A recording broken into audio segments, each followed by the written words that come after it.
BJP की पहली list में शामिल सभी बड़े नाम अपनी पारंपरिक सीटों पर चुनाव लड़ रहे हैं। आपको दिखाते हैं इसी से जुड़ी एक रिपोर्ट।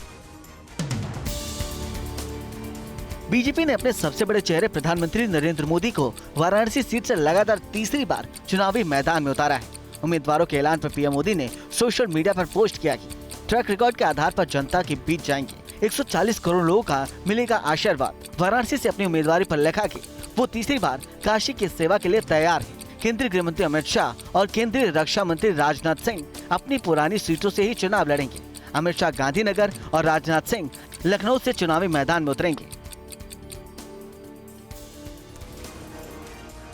लोकसभा चुनाव में इस बार 400 पार का नारा देने वाली बीजेपी ने पहली लिस्ट जारी करते हुए 195 सीटों पर उम्मीदवारों के नाम पर सस्पेंस खत्म कर दिया है। इस लिस्ट में 34 केंद्रीय मंत्रियों के भी नाम शामिल हैं। बीजेपी के पहली लिस्ट की खास बात यह है कि 50 साल से कम उम्र के 47 उम्मीदवार चुनावी मैदान में उतर गए हैं। इस लिस्ट में 28 महिला कैंडिडेट हैं, एससी कैंडिडेट 27 और एसटी कैंडिडेट की संख्या 18 है। बीजेपी के पहले लिस्ट में ओबीसी उम्मीदवारों की संख्या 57 है। बीजेपी ने सबसे ज्यादा लोकसभा सीटों वाले राज्य यूपी की 51 लोकसभा सीटों पर उम्मीदवारों के नाम की घोषणा की। वहीं मध्य प्रदेश में 24, पश्चिम बंगाल में 20 और गुजरात राजस्थान की 15 सीटों पर उम्मीदवारों के नाम का ऐलान किया गया है। बीजेपी ने दिल्ली की 7 लोकसभा सीटों में से 5 सीटों पर उम्मीदवार के नाम घोषित कर दिए हैं। पिछले चुनाव में बीजेपी ने दिल्ली की सभी 7 सीटों पर जीत हासिल की।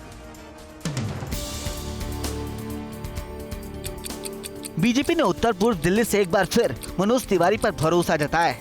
तो वहीं नई दिल्ली से मीनाक्षी लेखी का टिकट काटकर बांसुरी स्वराज को चुनावी मैदान में उतारा है। चांदनी चौक से डॉक्टर हर्षवर्धन का टिकट काटकर प्रवीण खांडेवाल को चुनावी मैदान में उतारा गया है। दक्षिणी दिल्ली से पार्टी के सांसद रमेश बिदूड़ी का टिकट कट गया है और उनकी जगह रामवीर सिंह बिदूड़ी चुनावी मैदान में होंगे। तो वहीं पश्चिम दिल्ली से परवेश वर्मा का टिकट काटकर कमलजीत सहरावत को चुनावी मैदान में उतारा गया है।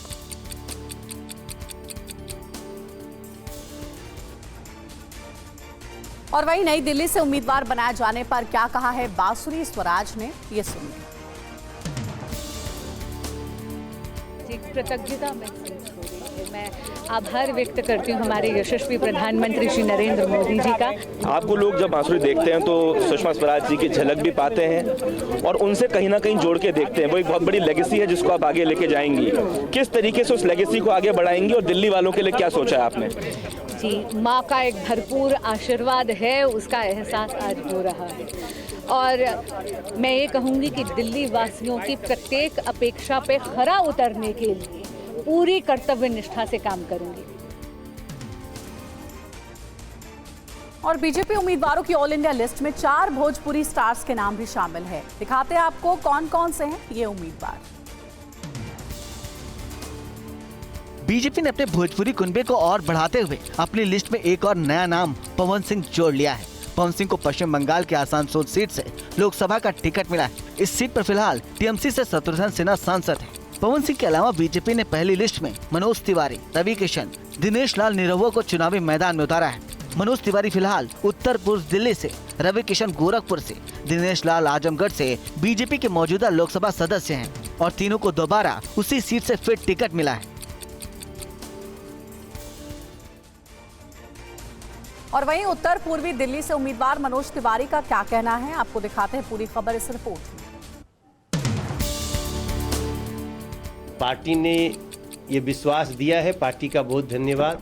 नरेंद्र मोदी जी जो हमारे देश ही नहीं पूरी दुनिया के जो आशा और विश्वास के केंद्र हैं, उन्होंने विश्वास जताया है।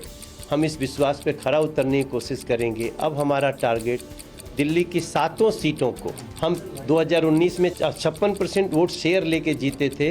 इस बार हमें इस 56% वोट शेयर को बढ़ाना है और हमें पूरा विश्वास है कि दिल्ली की जनता ये आशीर्वाद देगी और हम लोग इसको बढ़ाने में सफल रहेंगे।